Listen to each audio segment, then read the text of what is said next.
Hello and welcome to the Christmas finale of In Defense of, a movie podcast. Merry Christmas! Merry Christmas, Jamie! Put that cookie down! Aaron, somehow we got all the way to our season 1 finale before talking about an Arnold Schwarzenegger movie. Yeah, I don't know how it's taken us this long. I actually had to go back and look because I was like, I could have sworn we've done an Arnold movie, but we haven't. We haven't, no. And what's crazy is when you recommended this film, it never occurred to me that this actually had bad ratings. But no. Then when I watched it again a couple days ago, everything became a little more clear. Mm-hmm. So we are talking today about 1996's Jingle All the Way. Yeah. Alien predators. Inhuman terminators. Nuclear terrorists. One man has conquered them all. Now he faces his most fearsome challenge ever. To buy his son the most wanted toy in the nation on the day before Christmas. This movie sits on Rotten Tomatoes at 15%, and the audience score is 38%. A budget of $60 million, 20 of which I think went to Arnold. And the box office take was 129.8, which for a comedy adjusted for inflation is not too shabby. Mm-hmm. First off, Merry Holiday, Happy Christmas, whatever your preference is. Season's greeting to you, Dan. Merry Crimbus. Merry Flat Earther to you. So, Aaron, we've been, season 1 has been going for about 6 months now. Yeah. And I think we've both been kind of wondering what a Christmas episode would look like. Mm-hmm. And what better way than to revisit this holiday classic? So, what was your first experience in watching this movie? Man, I realized that I have a really strange memory about this film. Mm-hmm. I grew up in a household that didn't celebrate Christmas. And not only did they not celebrate it, they were pretty opposed to it, like very, very anti-Christmas. But, of course, being movie fans at the time, we watched everything that Arnold did. And I remember when this movie came to theaters, my dad and I kind of snuck out to see it because he was a little more accepting of it. And I just remember how weird it felt to be sneaking out to see a Christmas film. Yeah. And then when we watched it later on home video, I just remember my parents' reaction to it.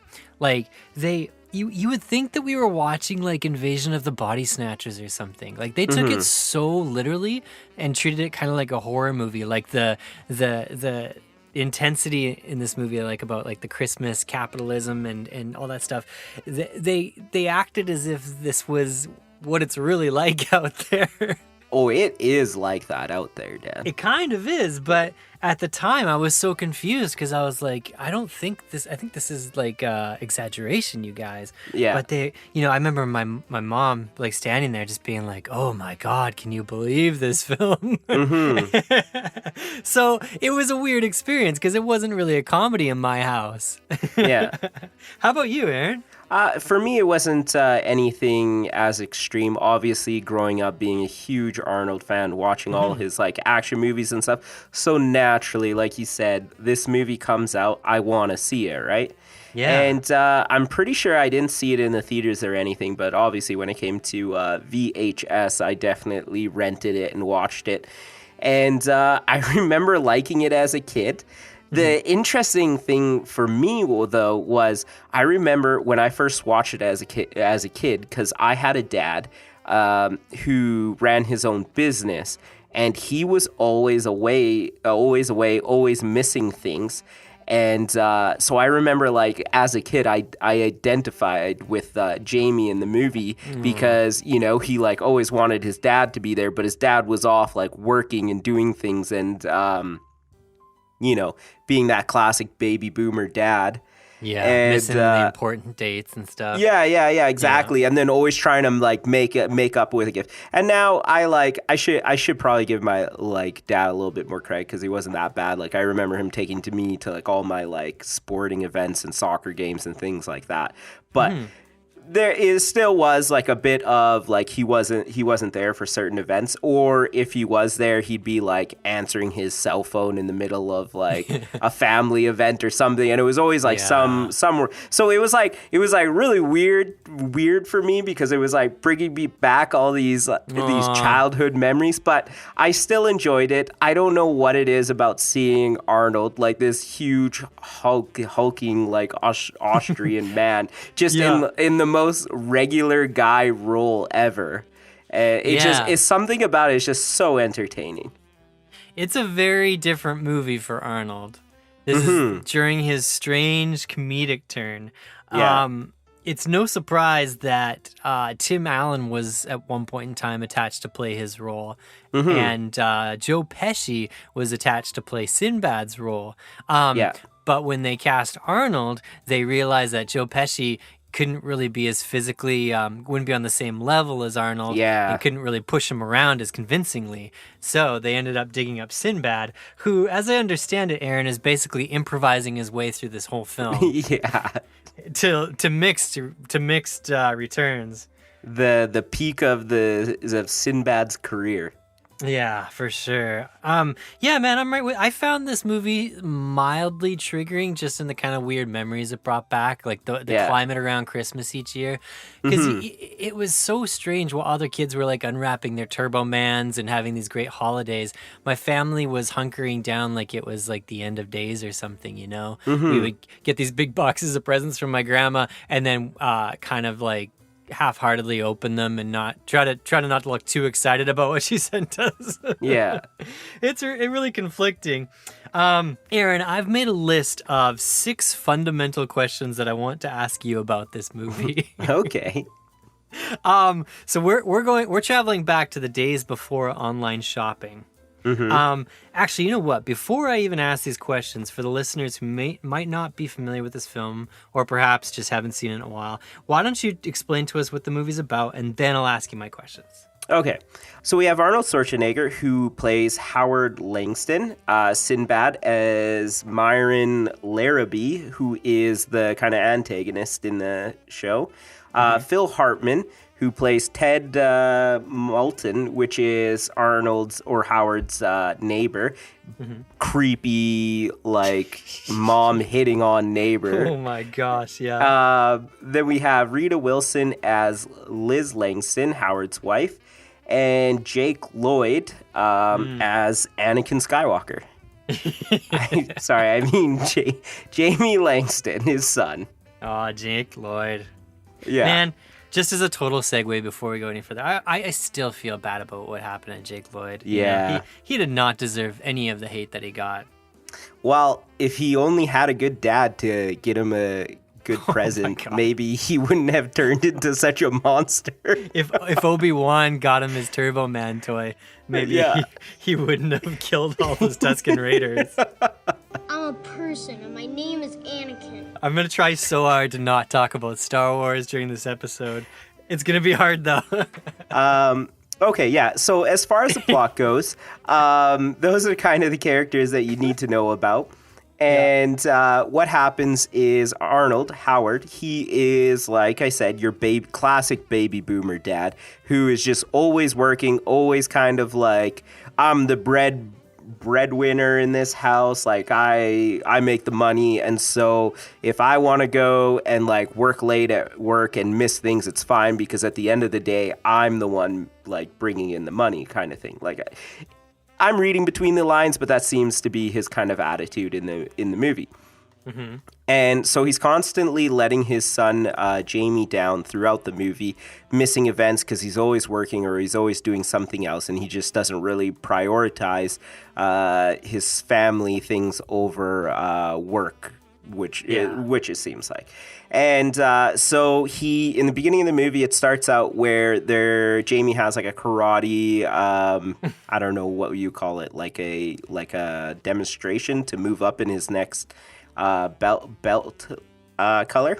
Yeah. And and so Arnold obviously misses it, and then he goes and talks to his son at the end of the night and is trying to make it up to him and like basically saying whatever he can to get back on the good side of his son. And he promises him this toy called Turbo Man, which is if you were a kid, just think of any toy that you wanted when you were a kid. It's like that's basically what happened in there. It's like the Red Ranger. Yeah, exactly. And I would imagine it'd be like kids wanting like an Iron Man toy now. Yeah, probably, more or less, yeah. Something like that, anyways. And so he promises him this toy, and he said he's going to get it for him and everything. And we find out that his wife actually told him to pick it up 2 weeks ago. But of course, again, he's too busy and forgot about it. So he heads out on Christmas Day to go find the toy, which it ends up being the most popular and in-demand toy and is sold out everywhere. So it just kicks off a bunch of zany events that he goes through in order to find this toy. And he meets Sinbad, who is Myron, and he's kind of in the same boat where he is just like... he's a mailman, and so he says in the movie that he's too busy delivering people's mail. Again, with the whole like working thing, so that he's too busy to go pick up the toy, and they kind of like fight each other and keep showing up at the same things in order to try to get a Turbo Man. Excuse me. Yes? I'm trying to find a Turbo Man doll. Me too. Do you have any more in the back? What? You see that one? What did I say? These guys are looking for a Turbo Man? A Turbo Man dog, yes. They're looking for Turbo Man. Hey, everybody! These two are looking for a Turbo Man! Shut up, man! Now, what's so funny? Where have you guys been? Eventually, he does. He goes through quite a bit of events, and he does like get him the toy. Also, while somehow finding himself in a Turbo Man costume, and then at the end of the movie, cue the Christmas moment where Jamie realizes that Christmas isn't about like having toys, but having his dad there, and he donates the toy to Myron to give to his son, and that kind of ties up, I guess, this whole entire movie. Yeah, and hopefully Myron's able to actually give that toy to his kid before he gets put in jail. Yeah. Yeah. So there's a lot of things I really enjoy about this film. But the one thing, Aaron, that drives me absolutely nuts to this day is how Jamie and Liz don't recognize him when he's in the Turbo Man costume. It drives me nuts. He's just wearing a visor. There's nothing else obscuring his face. He obviously, Arnold's accent is so famous. And like, is he that absent of a father that they don't even know what he sounds like? Oh no, he had a voice muffler on. Barely. I don't know if Clark Kent can put glasses on and no one will recognize him. A visor and like a helmet around his face. It's plausible. Near the end there, Liz and Jamie are looking right at him, and they're having a conversation. And it's not until he like shows his hair that they realize it's Howard. Turbo Man, help! Jamie!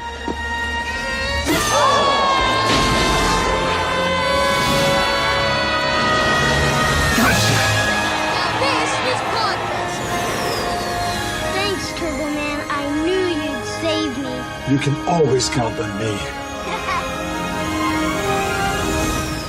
Okay, so Aaron, let's dive in. I have 8 fundamental questions to ask you now. I actually came up with 2 more while you were talking. No. That came to mind. Yeah. So, here we go. No wrong answers, okay? So, fundamental question number 1. Why is this movie called Jingle All the Way? That is a good question. Because they needed a name. Let me answer your question with another question. Okay. What would you call this movie if not Jingle All the Way? Turbo Man? I don't know. I would call it like Turbo Dad or something, or something to do with the Turbo Man doll, probably. Mm-hmm. Probably call it like a Turbo Christmas or something. I don't know. Jingle, Turbo Jingle Christmas. I don't know. Okay, I will accept that. So basically, they just pulled a unused holiday song name out of their hat and used it. Mm-hmm. Okay. My next fundamental question. In the beginning, Arnold's character interacts with what appears to be an assistant. He's at his desk, he's on the phone, obviously very busy. This lady comes in and like flashcards very specific things about his schedule. Now, is that his assistant or is that a secretary? And if it is his assistant, why would she not have hounded him about getting the toy earlier? We're going deep there. She probably did hound him for it, but he's just a monumental trash bag that he trash bag. Didn't even pay attention to her. He's just like, women can't tell me what to do, and probably just went home and like ate like 6 helpings of mashed potatoes and went to bed. That's really sad, but it's probably true. I love how she had the flashcards so nailed that she knew exactly how his character was going to respond to the T. That's so sad. Okay, I have a question for you. Yeah. Is how can someone be selling that many beds? Like, is he selling to hotels or something? Yeah, it's probably hotel chains. I'm guessing that's where they do the bulk of their business. What was weird to me is like they're having this big staff party in what looks like a kind of a warehouse, but it had nothing in it. But it couldn't have been like a sales floor because there was nothing in it. And for a company that sells mattresses, it looked like Google or something. And Arnold seems to be the only person that's working and everyone else is downstairs like partying. And then I was thinking, because of how open that place is, you think that the first people to arrive there would have been like super awkward, just like in this big warehouse. Yeah, it is very strange. It's a very strange setup. Fundamental question number 3. And for this one, your answer needs to be between 1 and 5, okay? So, How many layers of clothes does it take to hide Arnold's muscles? I'm going to go with 5. Yeah, I think at one point in time I counted 4.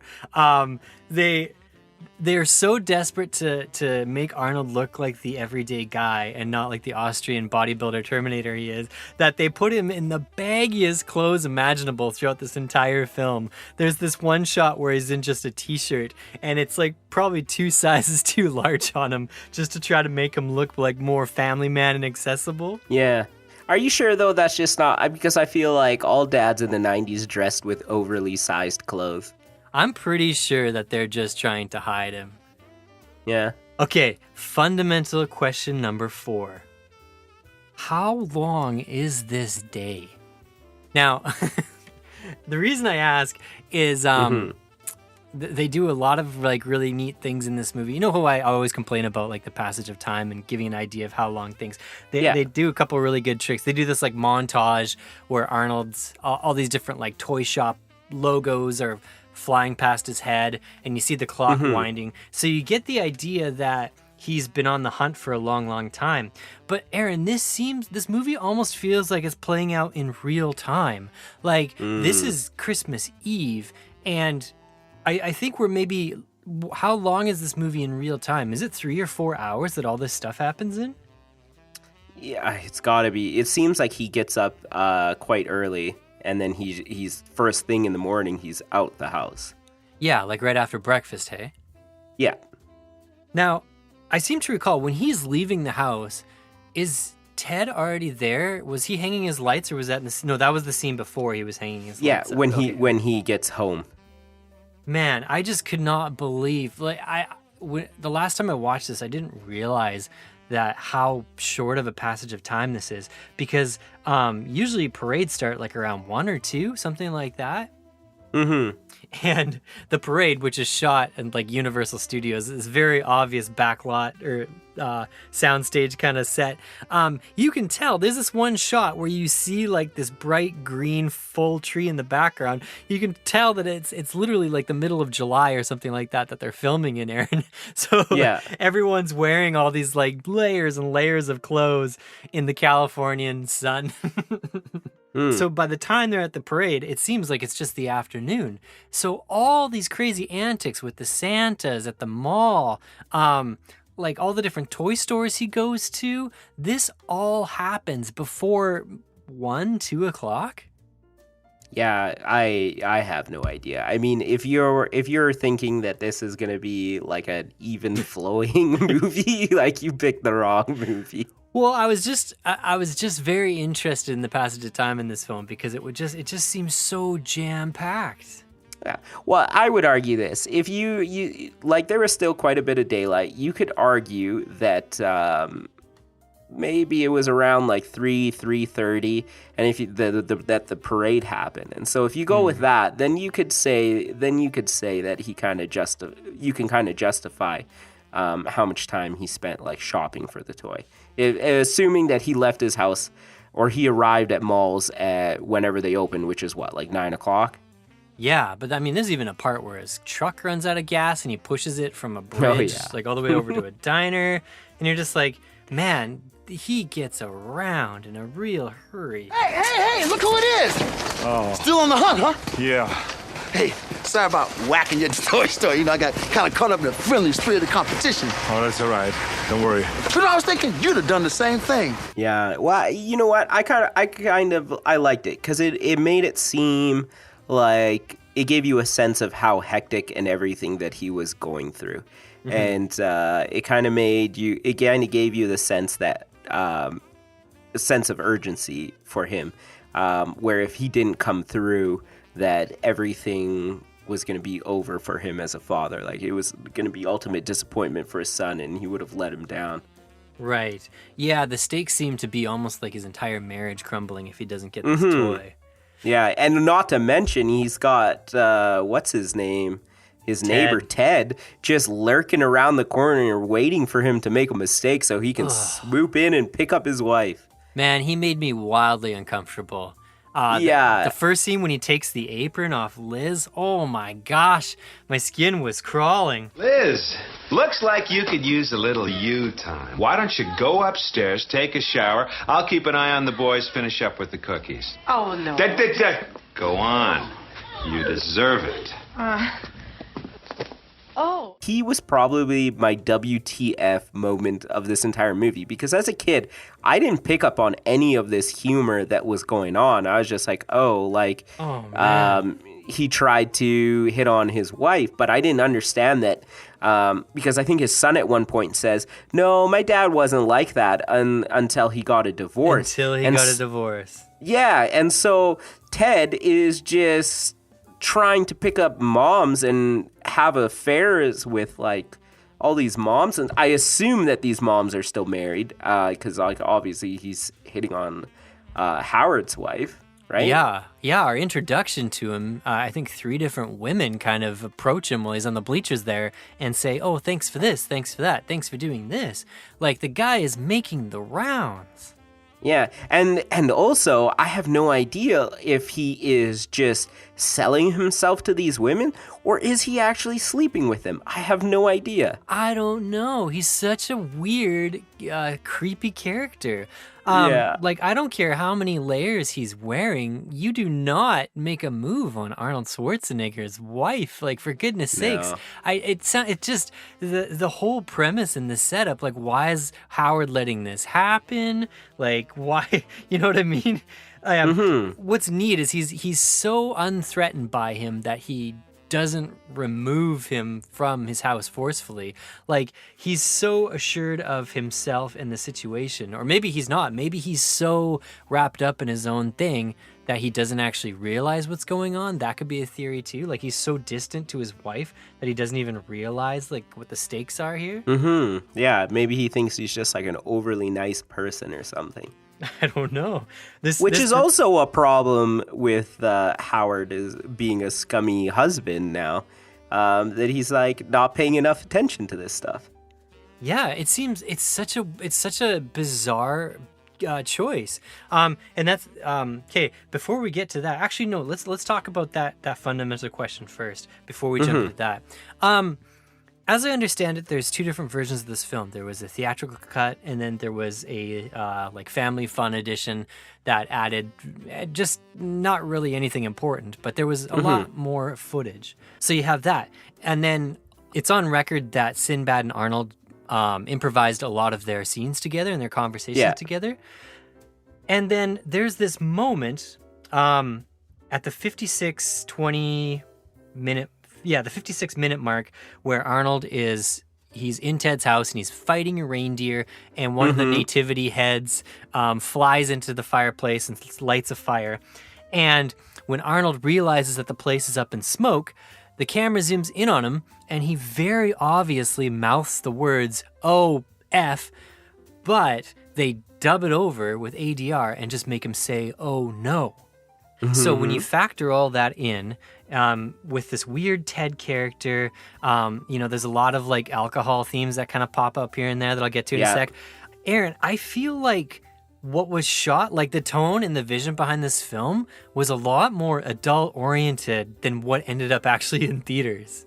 Yeah, do you get that sense? Yeah. I was just going to mention even the one part when he first meets Sinbad in the line there, and Sinbad goes off on this like rant, and then he grabs a lady and starts choking her like randomly, and then he's just like, "Oh, you shouldn't wear fur." Like, what does that mean? Do you just choke animals? Like, introduction of this character is choking a woman.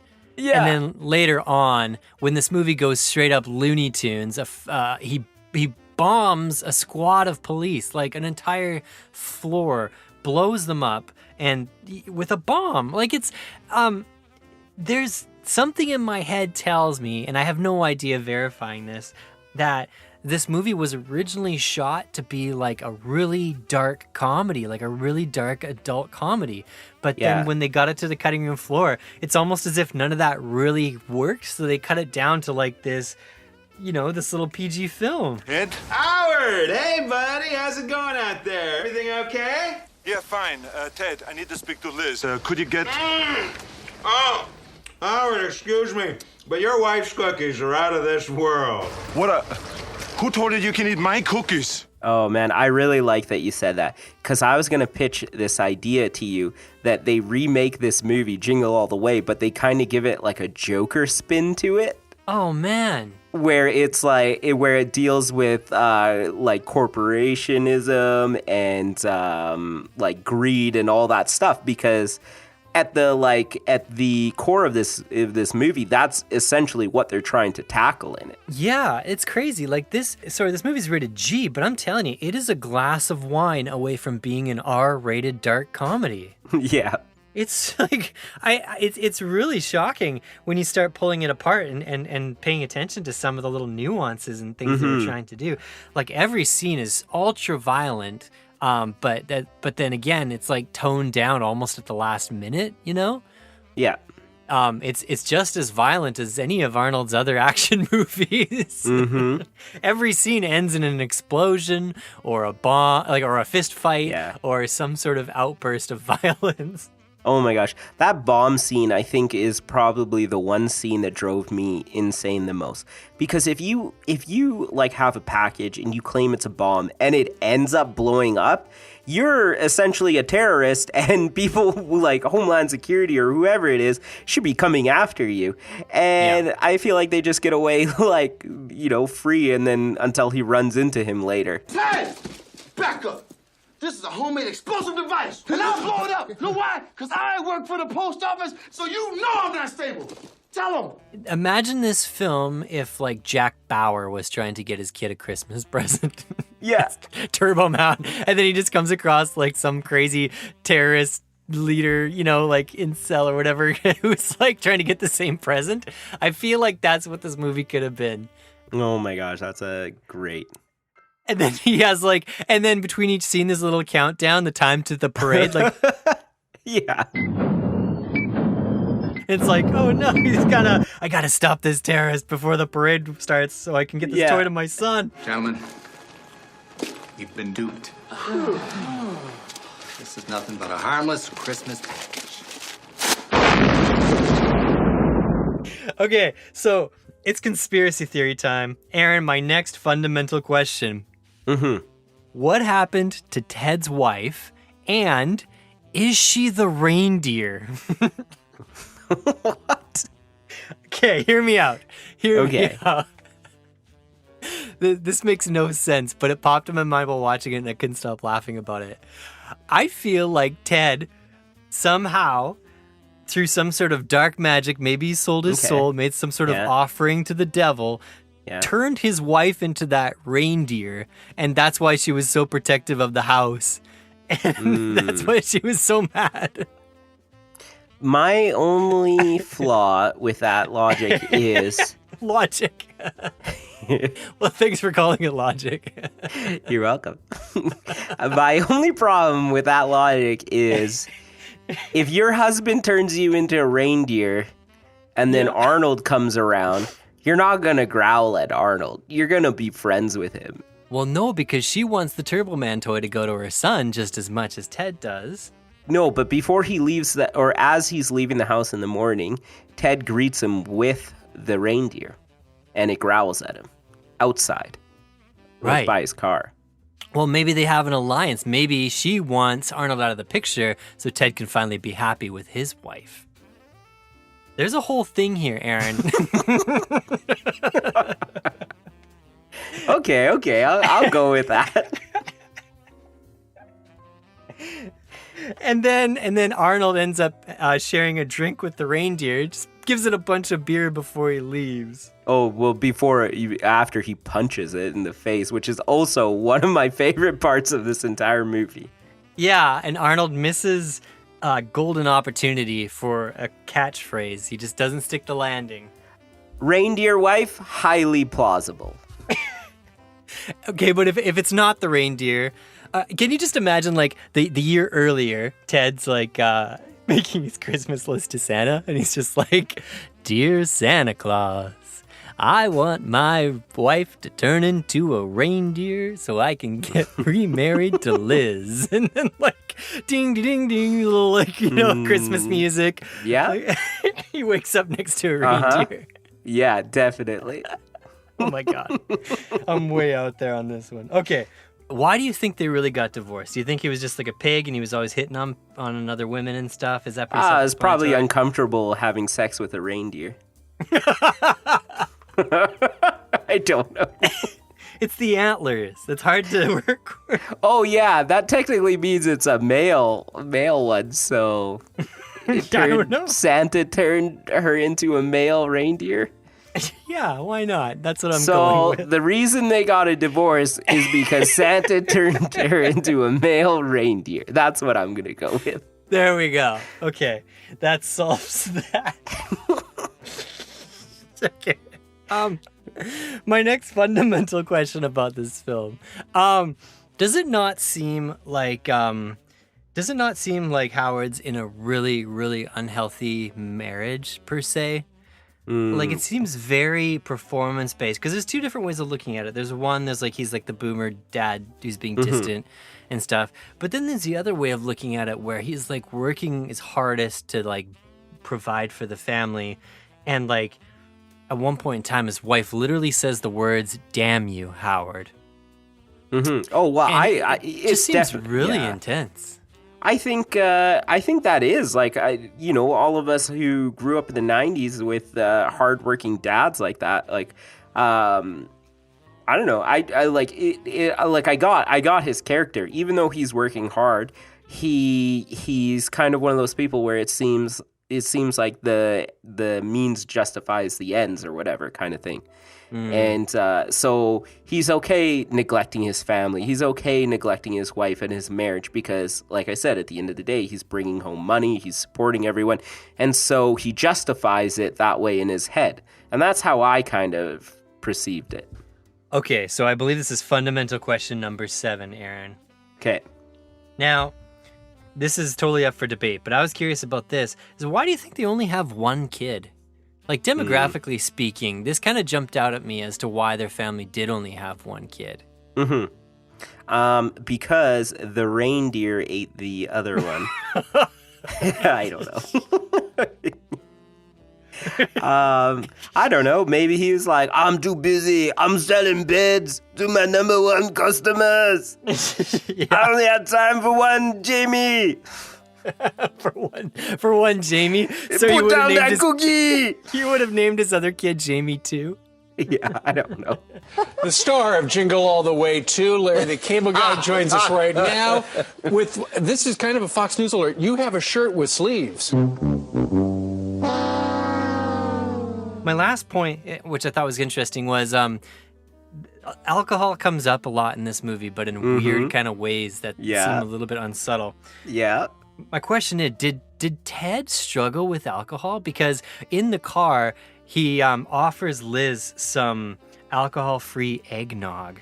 And then that scene where Arnold's drinking beer out back of the house, it seems like the beer was hidden in the back in like a shed or something. Yeah, was that Ted's shed? I thought that was Ted's shed. I thought Ted had beer hidden in his shed. So I was like, is Ted like a closet?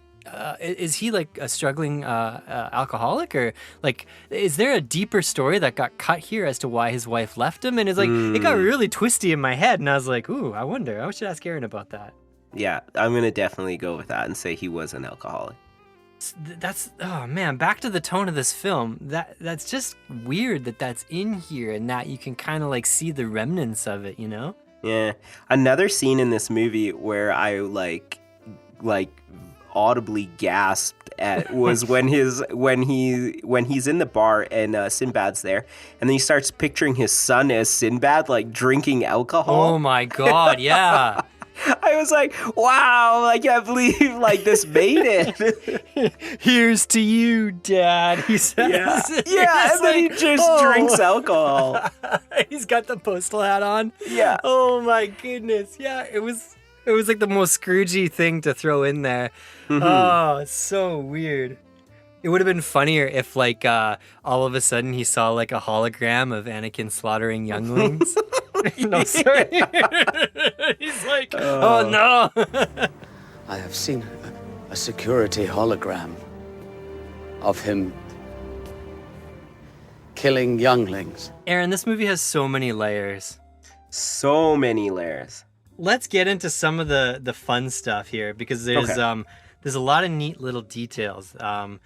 This movie has a few fun cameos, including the late Vern Troyer. One thing I want to mention, in our Love Guru episode, we didn't mention that Vern Troyer had passed away during that episode. So rest in peace, Vern Troyer.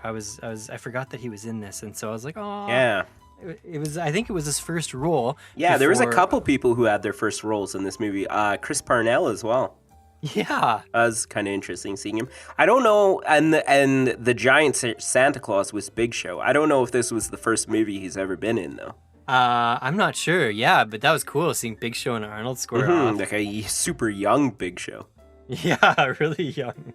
Yeah. Yeah, Arnold like smashes a candy cane over him. I love that scene where he fights all those Santas. It's so good.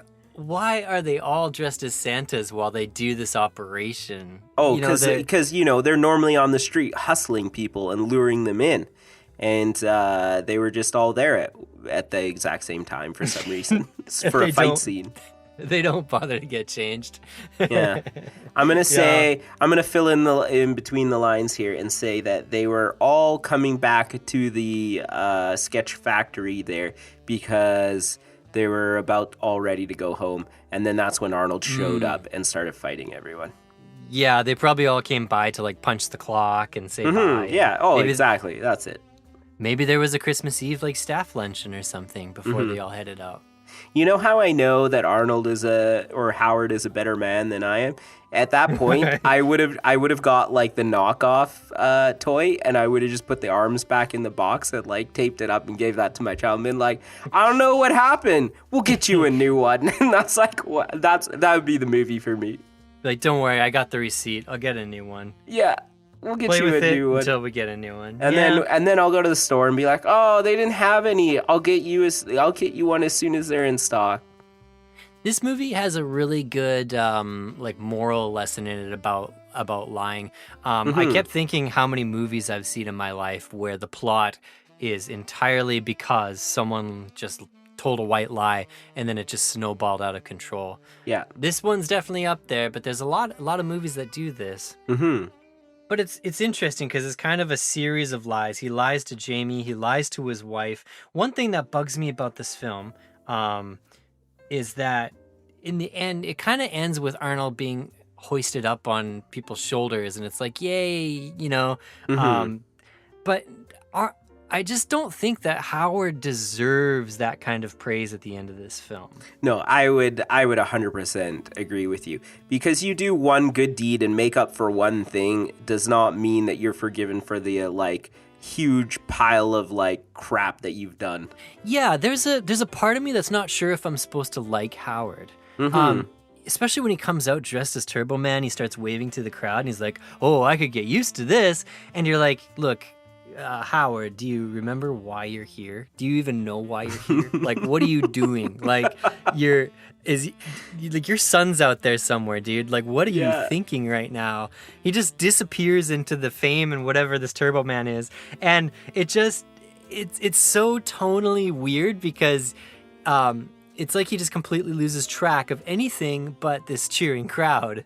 It's like Arnold's playing a Tim Allen character, and it only works so long as you like the main character.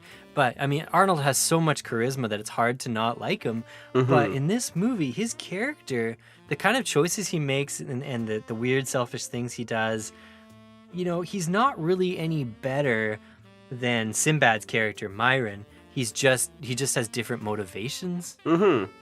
Yeah.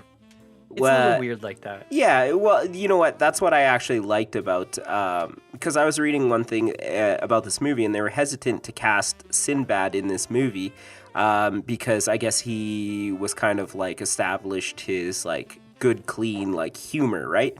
And they his agent didn't want him to be painted as a bad guy in this movie. But I think that Sinbad actually ended up taking the role because he thought that people would end up sympathizing with him more.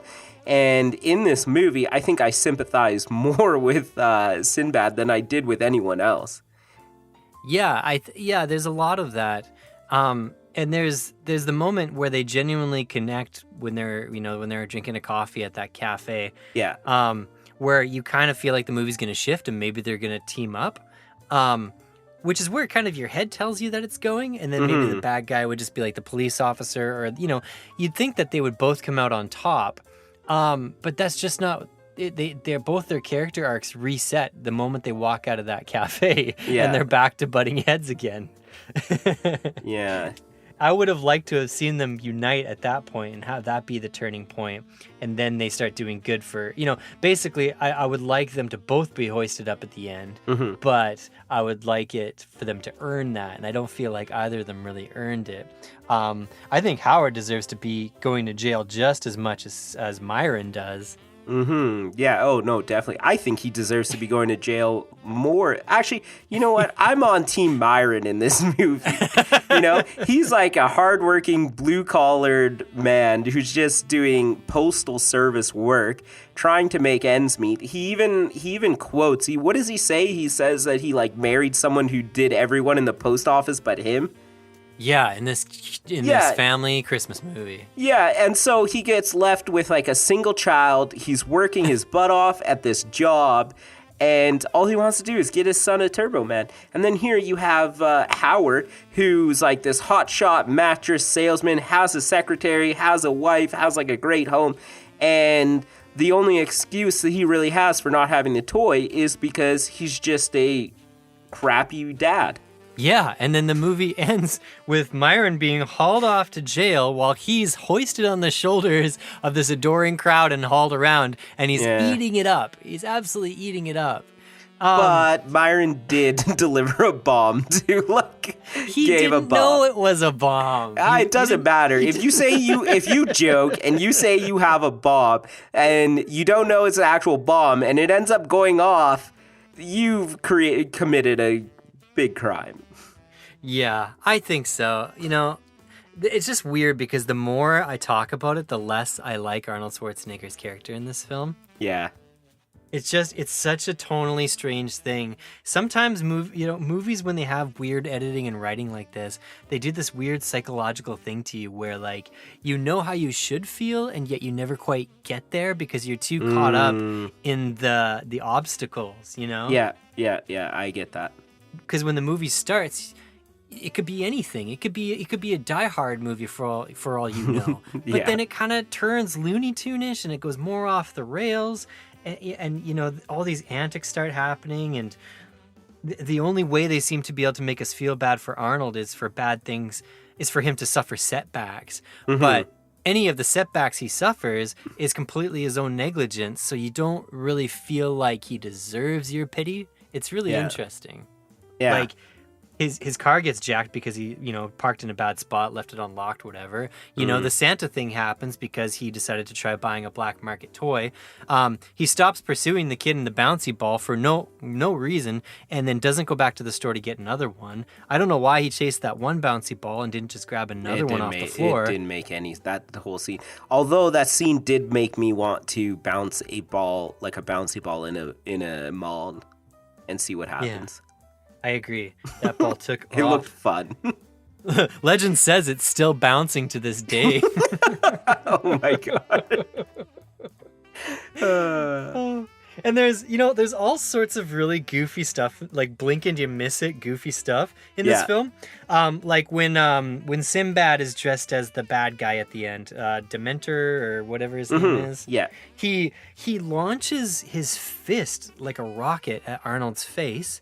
Oh, and then yeah.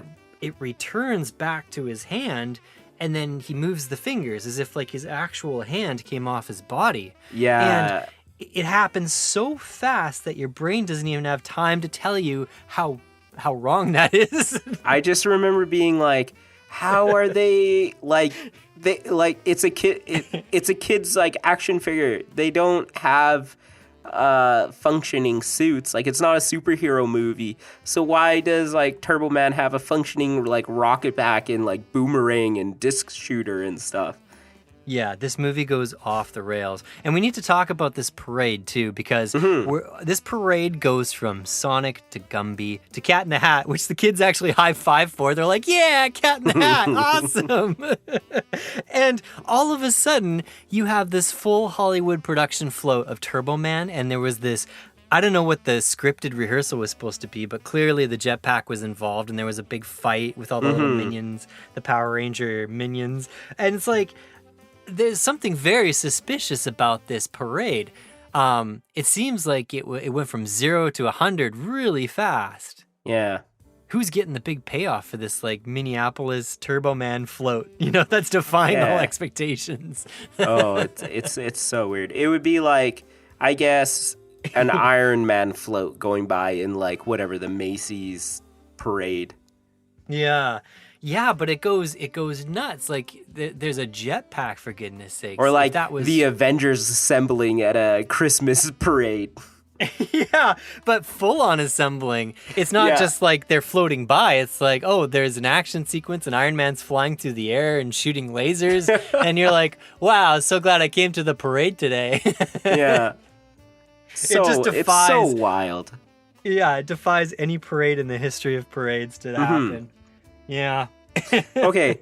So let me ask you this then. What, in your opinion, is the reason that this movie like failed so badly? I think people just have I think people always had a really difficult time accepting Arnold in like comedic roles. I think he has. But he did like in Twins. That movie he made a ton, right? Like that movie was so successful. I think Arnold is only as funny as the situations that he's put in.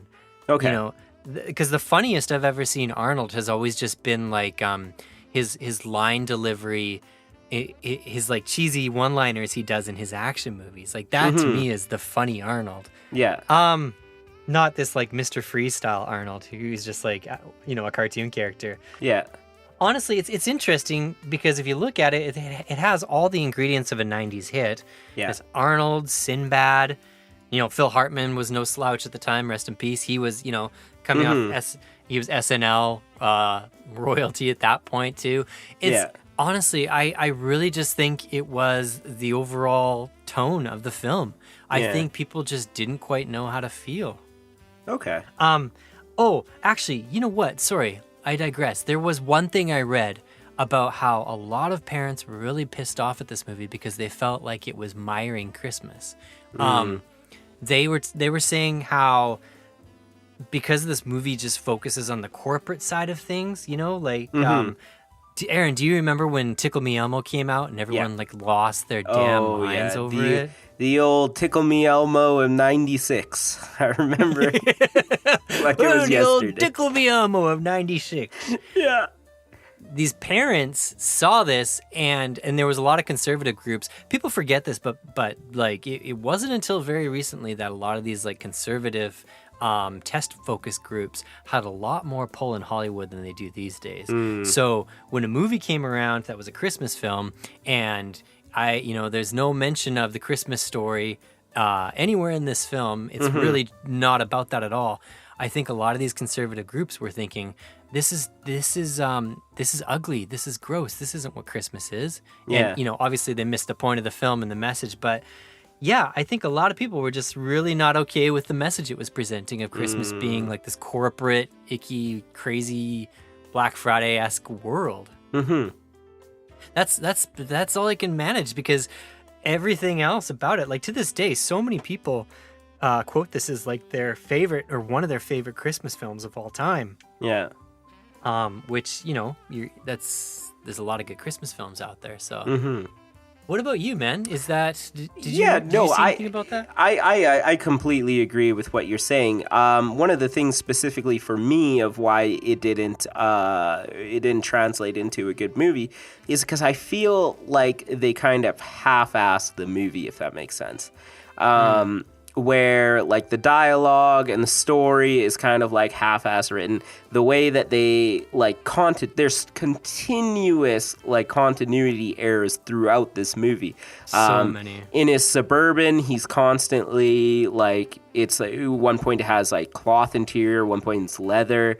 There's scenes where there's people grabbing for things and then when it's a full body shot, they have gloves on. When it's just their hand reaching for something, there's no glove on.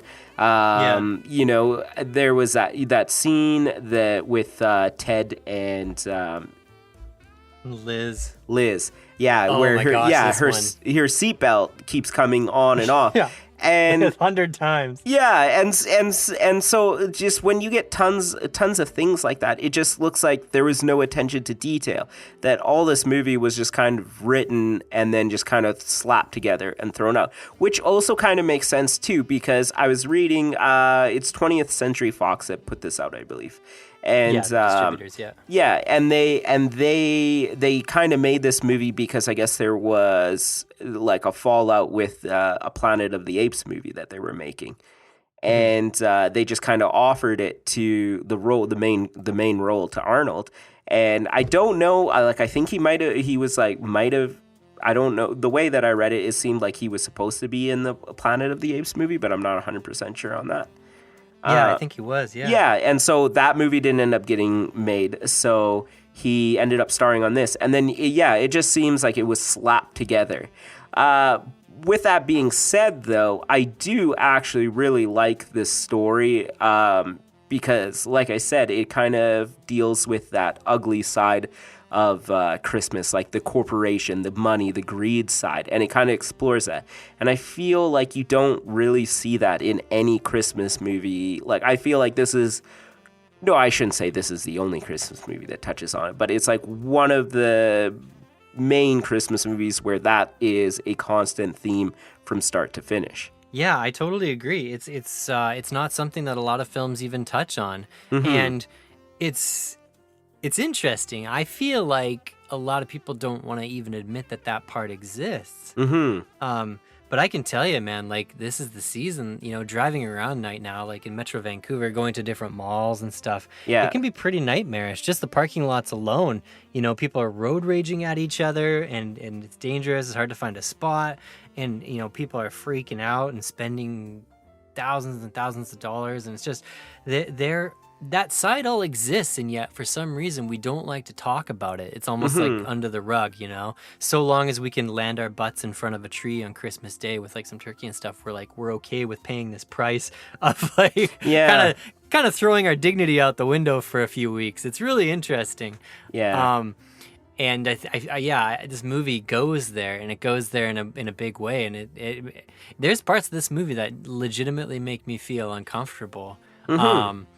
Like when they all are waiting for the balls to be drawn for the Turbo Man, that one store does that lottery system, and just the way they're all grasping and jumping and so desperate, and you realize that it's not just Arnold who didn't get a Turbo Man doll when he was supposed to. It's like all these presumably terrible parents by the hundreds who are all out on the streets hunting down this doll and doing all these, you got to imagine if that's all the trouble that Arnold caused in 5 hours, imagine all the other parents and what they're doing and going through if they're just as desperate. That's a fair point.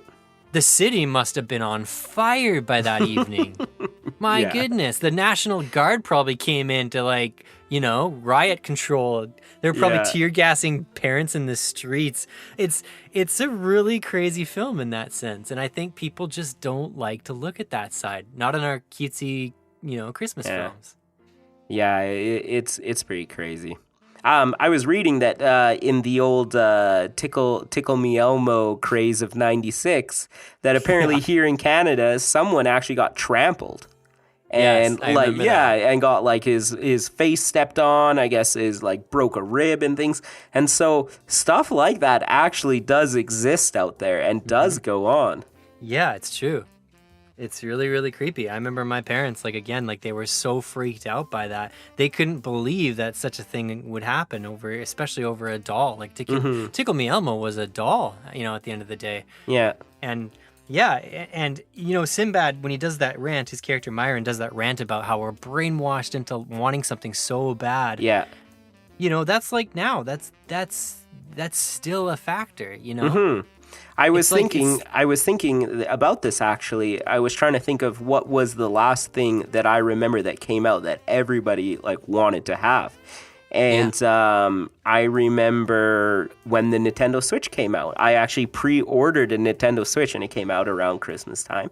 And I'm not a huge gamer, and so I decided to sell it. And I made money on it, selling it because it was one of those hot ticket items. Yeah, you flipped it. Yeah. Yeah, man. It's a spooky feeling, but it's just it's the skeleton in the closet. It's something we don't like to focus on. Yeah. Especially not in such a clunky way. Like, Aaron, how do you mess up the continuity of a seatbelt in a scene between two characters in a car? Yeah, it's as if they it's weird. It's as if they shot for 5 minutes, left and got coffee, and came back and shot again for 5 minutes and tried to remember where they were. It is really weird. It amounts to probably 2 minutes of screen time between the two of them in total. Yeah. And that continuity error happens that many times. Yeah. I don't know what the reason for that would be. I really don't. No. It's really confusing. No, I think out of all the movies that we have done on this podcast so far, this movie has to be the worst for continuity errors. Yeah, I agree 100%. Yeah. Which is pretty crazy because we've reviewed quite a few bad movies. Well, yeah, the worst type of continuity errors are the ones that distract you from the movie. Mm-hmm. You know, I don't mind. There's lots of things that I don't really notice, but in this film, I was like, oh my goodness, this is a nightmare world. Yeah. Well, this didn't seem like it was that hard to shoot.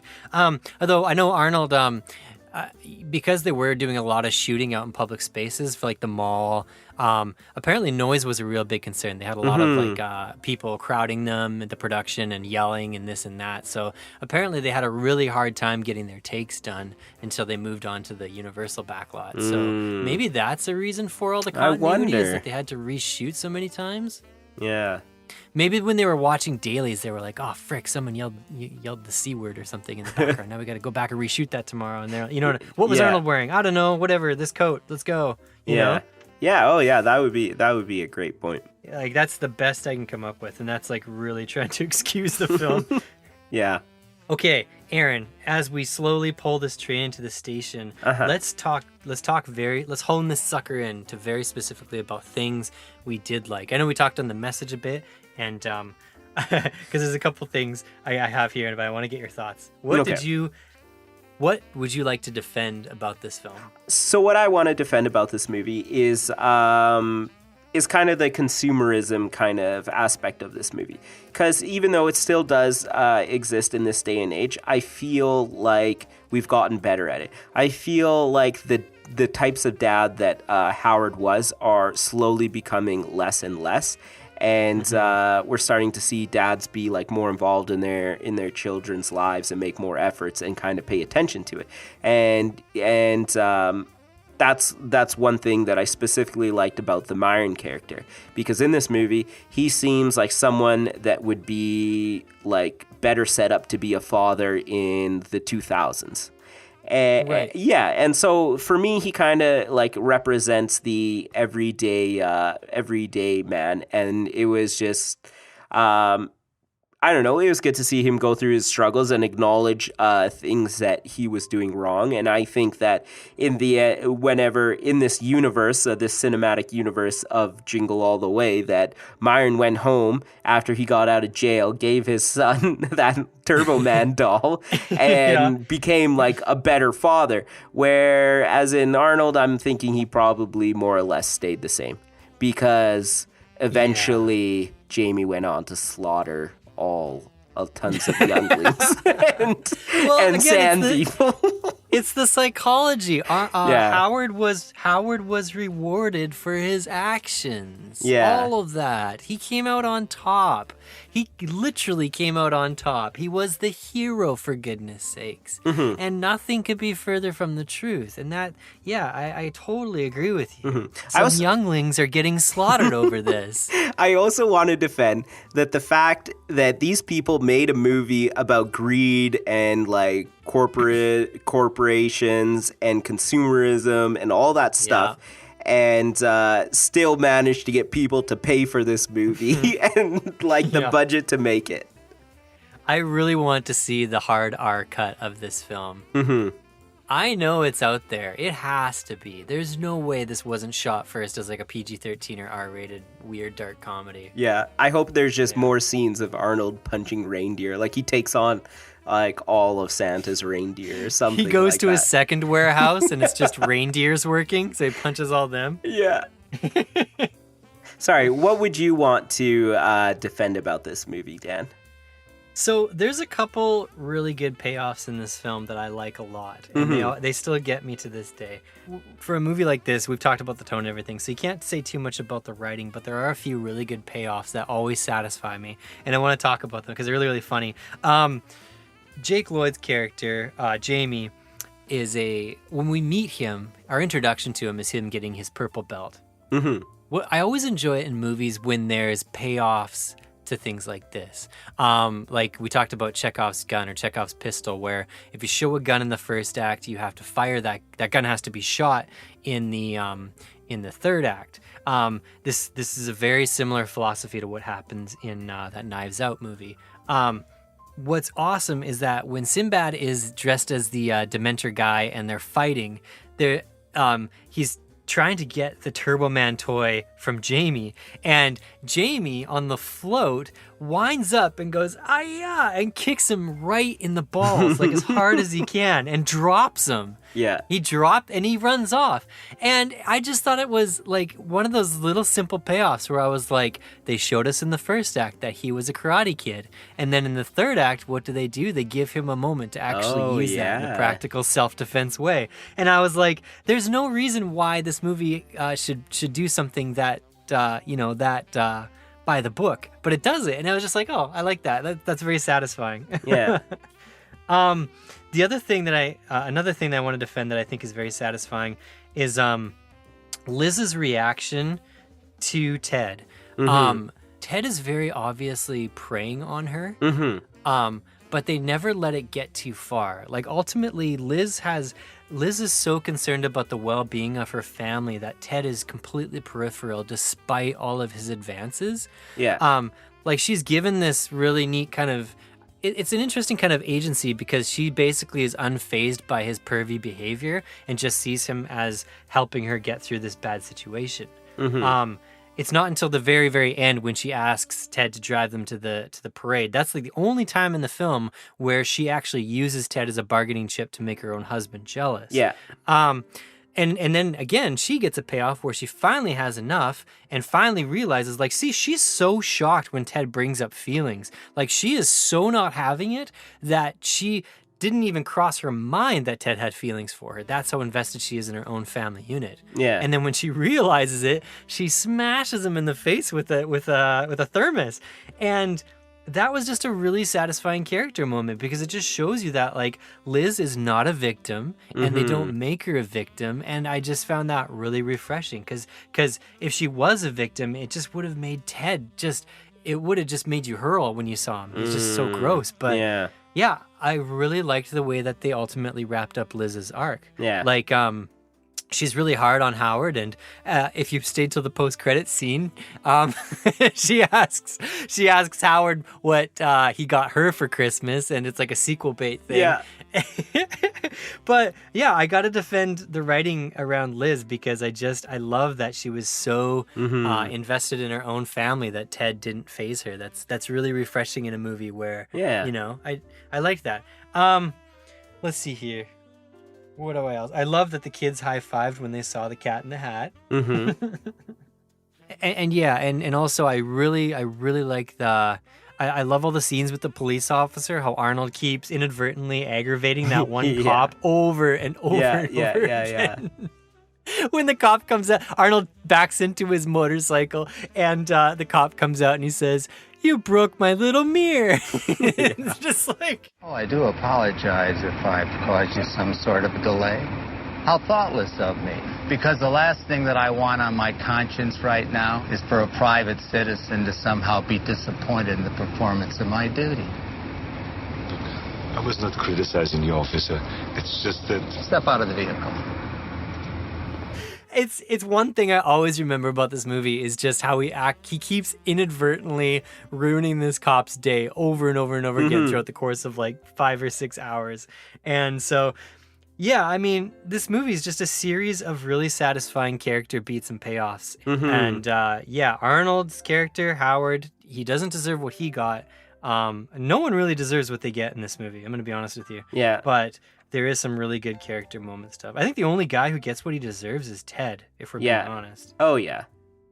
So, yeah, man, I guess that's what I want to defend about it is just just the really satisfying character beats. Yeah. Overall, I would say that the biggest downside is just realizing how scummy of a father that Howard is. But the movie itself is highly entertaining. Watching him go through all the events, like the way that everything happens and transpires is like highly entertaining. It is. It really, really is. This movie does not wait for you to catch up. It goes and goes from one set piece to the next, to the next, to the next. And Arnold's character is all over the place. Yeah. You know, his kid goes from idolizing this character on TV who's kind of become the father figure because he doesn't have a good one at home. Yeah. You know, where he's quoting him and he's living his life by him. And then, you know, by the end of the movie, Arnold realizes that he can be that hero to his kid. The fundamental problem with this movie is that a dad doesn't go from being a bad dad to a good dad in 5 hours. And that's kind of what this movie's trying to tell us happens. And that's just hard. That's just a really hard note to end on. But it's just the way it is. Yeah. Aaron, do you have a WTF moment? I think for the most part, like there was definitely a few scenes that I was like a bit in shocked about. Like when Sinbad chokes the lady. Yeah, my goodness. Yeah. That beginning scene with Ted when they're at the karate tournament and he's just like so creepy. So creepy. And then the one with his son drinking as well. I was also like very shocked at that. What about yourself? Like, do you have any? That's the thing. There's so many famous WTF movements in this film. I feel like we've already mentioned like almost all of them anyway. Yeah. There's one right at the beginning that's such a WTF moment for me because it's just something that you don't really ever see in movies. Is where Liz is like at the sink and she's like brushing her teeth or doing something, getting ready for bed, and she asks Howard if he got the doll, and then Liz camera ducks, like she moves her head down to presumably into the sink so that the camera can snap zoom into Arnold's face. But it's so obvious of a duck that she has to do. Like you can see the timing right over her face. Like she whips her head back and then goes forward, and it's really off-putting. So that sequence to me is such a WTF moment because it really sets this weird tone for the film where it's part reality and it's part totally Looney Tunes. Yeah. Also, there's this really subtle one that made me laugh so hard that I rewound it and watched it a couple times where when Arnold first realizes that he let Jamie down, he comes home and, Jamie's upstairs drawing and he shuts him out. And Arnold walks in and he looks all sad and somber. And then he suddenly just out of nowhere says, "So, champ." And it's just the way he says it was, I don't know. I just burst out laughing and then rewound it and watched it like 6 more times because I was like, what? What is he doing? He's just the worst dad ever. Yeah. Are those hands registered weapons yet? I'm a person and my name is Anakin.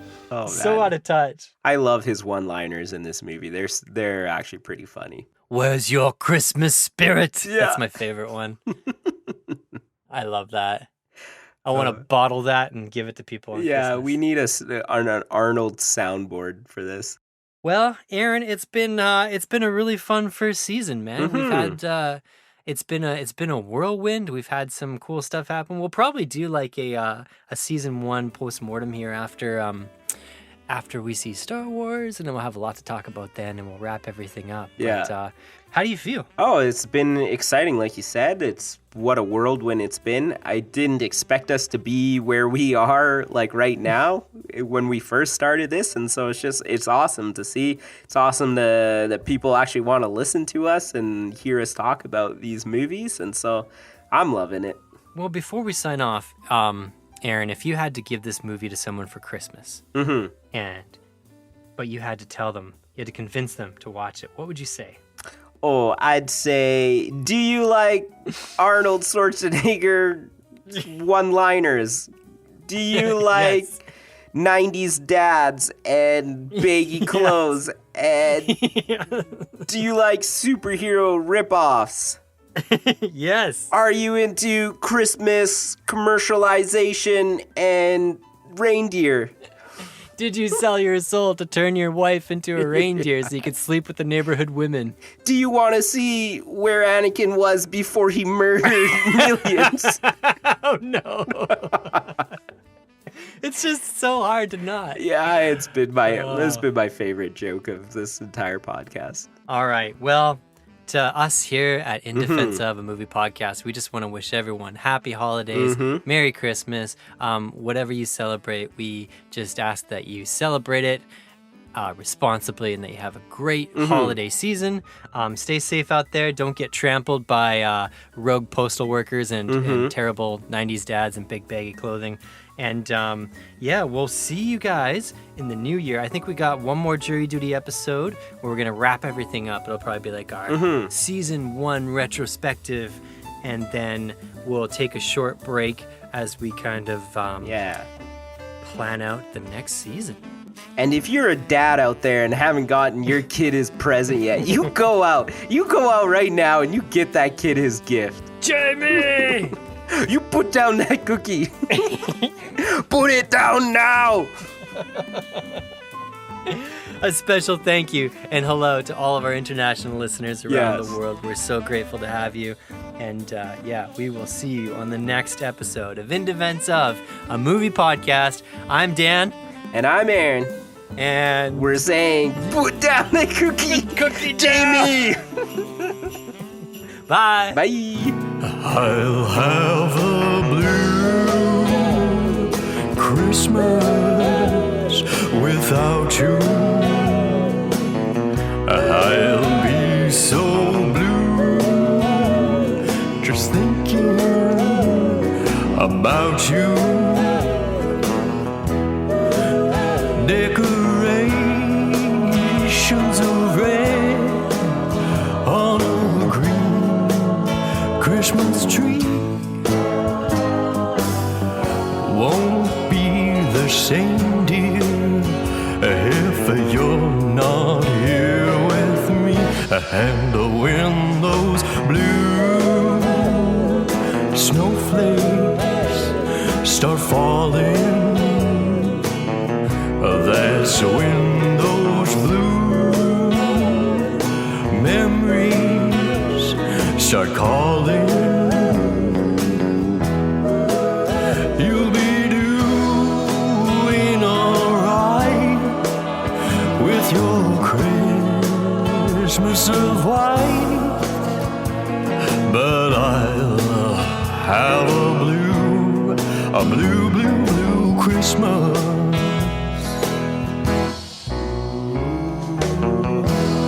Honey, being without you,